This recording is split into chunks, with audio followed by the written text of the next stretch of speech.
Yes, hi, this is Dr. Khan, Executive Plastic Surgery. So, very interesting case today. This is a 52-year-old female status post gel implants, according to what the patient said. Gel implants, that's the silicone implants in 1997. She had an MRI done which showed both of them were ruptured.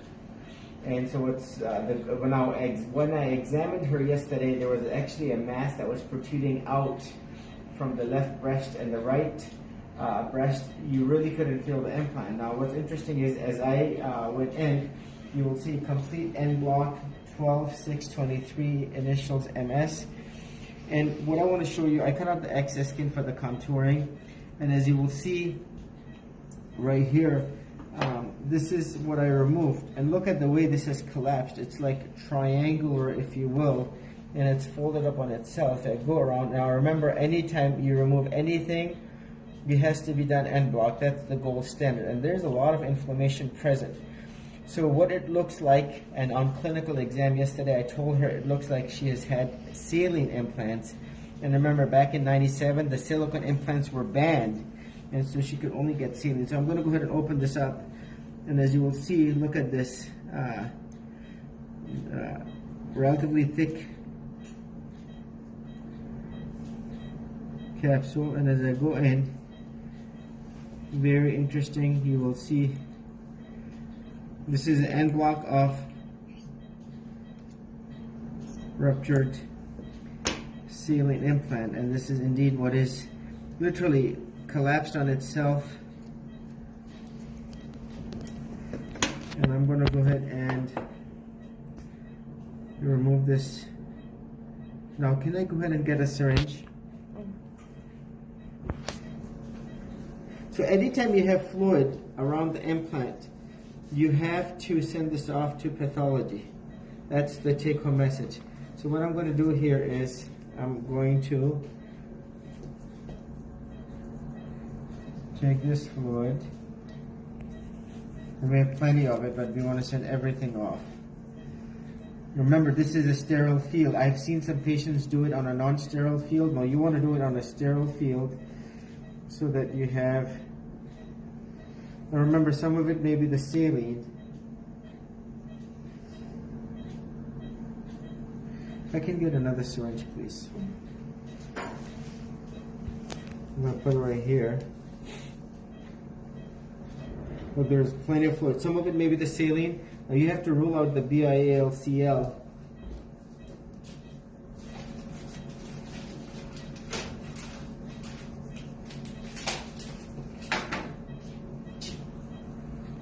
Very interesting. So we've got 2 syringes here.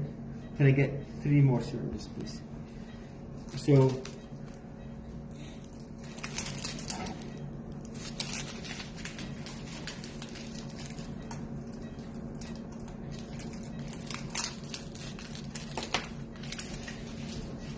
thanks, Nigel. Okay, so as I go in,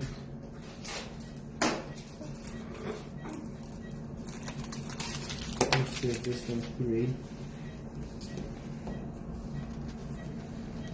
So you want to save everything.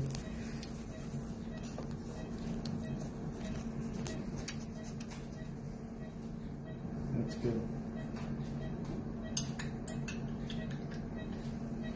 So all that end block, we don't want to cut into this and this fluid leaks into the chest, and God forbid this is BIALCL, because it technically can be. And so even with, so you see how the capsule collapses on itself. Look at this fluid around. Now if I take this fluid that's around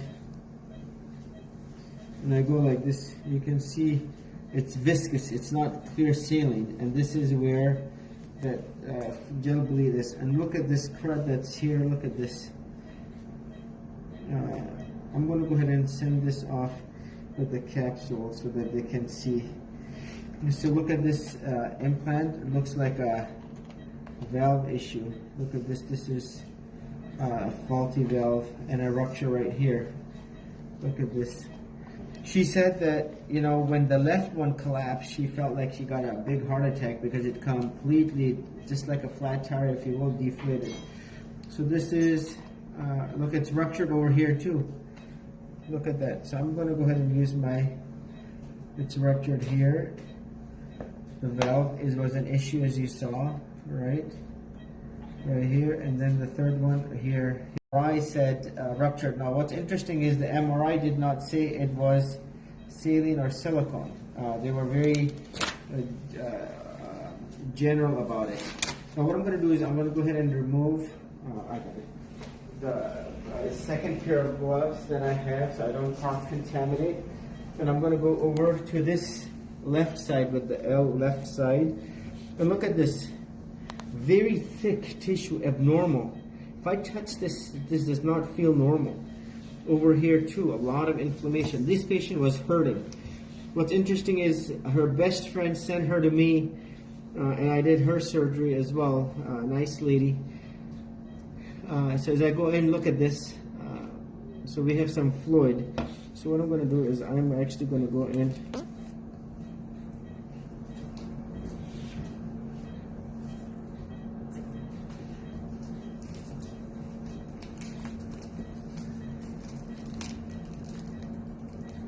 I'm going to cut a little bit more so I can see better. All done end block. If you don't do the end block, guess what? This fluid is going to go to the chest, and guess what? The whole purpose of the end block is lost. And that's even with saline implants, you have to always assume that the implants are ruptured. And look, it's very thick and yellowy. Just look at that. It's yellow, thick, viscous. Now I'll tell you, this is a big red flag for BIALCL. So anytime you have fluid around, it's very thick.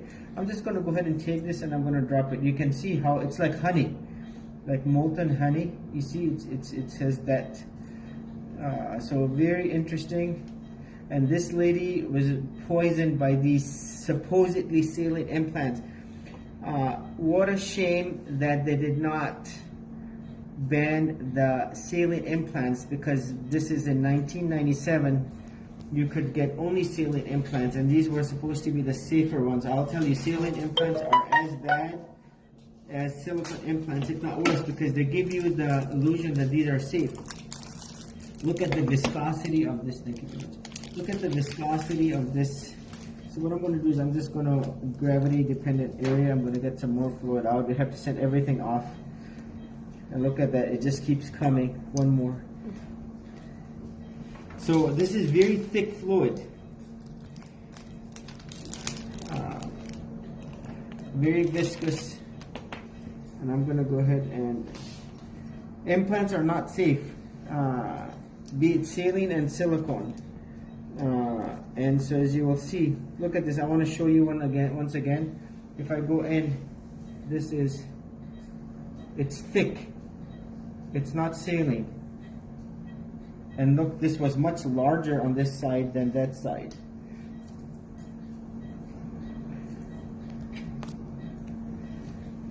Natalie, one more. Sorry. We're gonna put you to work today. I want to take everything, every drop of fluid. We don't want it to spill. Thank you very much. Hopefully this is the last one.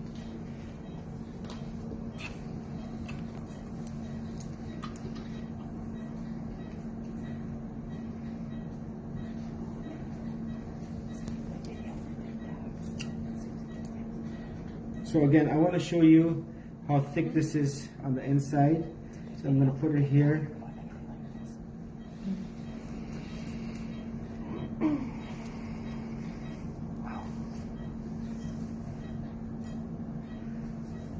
Alright, so let's go ahead and look at the inside of this. Let me just see. That's good. Look at this one. Now remember, some of this is saline, but look, it's thick and viscous. Much more so. And look, the capsule over here is much thicker. See the capsule. I'm going to invert it out.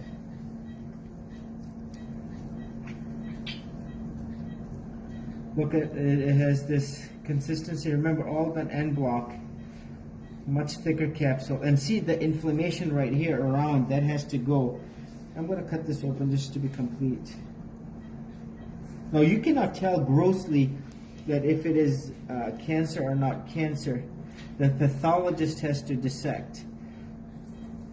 So we'll send this off separate, and let's look at this one over here. Look at the color, look at that white plaques on the inside and around. Look, here's a rupture. And collapsed. Let's see over here. This is your 425, by the way, 425 cc implant.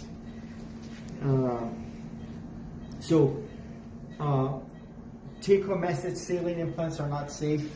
Look at the rupture implant that she has both right and left. On clinical exam, I could actually feel a mass. That was the rupture implant. That was the triangular fragment sticking out. She was in a lot of hurt and misery. So the implants will be returned to the patient. The capsules will be sent to pathology, rule out the BIA, ALCL, CD30 analysis, rule out lymphoma, rule out malignancy. The specimen, the fluid on the right will be sent separately to cytology, rule out the BIA, ALCL, CD30 analysis, rule out lymphoma, rule out malignancy again. Left fluid to cytology. Cultures have been done for aerobic, anaerobic, and fungal. And remember, the end block, gold standard, no other better way. You don't want this fluid to spill into the chest. This viscous fluid, there's definitely a very high concentration of silica/poison and heavy metals and whatnot else that has disintegrated and incubating in the patient for years and decades, literally. And so there you have it. The con procedure: number 1, twilight sedation. Number 2, no lift done. In this case, as you can see, the inflammation. Number 3, no need for drains. I felt very happy and comfortable with how the whole dissection went. Number 4, the culture center microbiology. Number 5, the capsule sent to pathology, rule out the BIL-CL CD30 analysis. Next, liquid that is sent to cytology, rule out the BIL-CL CD30 analysis, and then pictures of the chest and the videos showing complete removal of the capsule, and in this case certainly opening up. Remember, that's anyone can remove implants, but it's all about doing it in that end block fashion such that none of this fluid spills into the chest. And every patient, regardless of age or comorbidities, has to get the surgery done in the same fashion. A week ago, I did a nice lady, 71-year-old, with bilateral cardiac stents and subclavian stent, COPD, but she was done at the hospital. And every patient gets a rigorous pre-op workup and checklist so that when they do get the surgery, there is no surprises. So there you have it. This is Dr. Khan, Executive Plastic Surgery. Please share.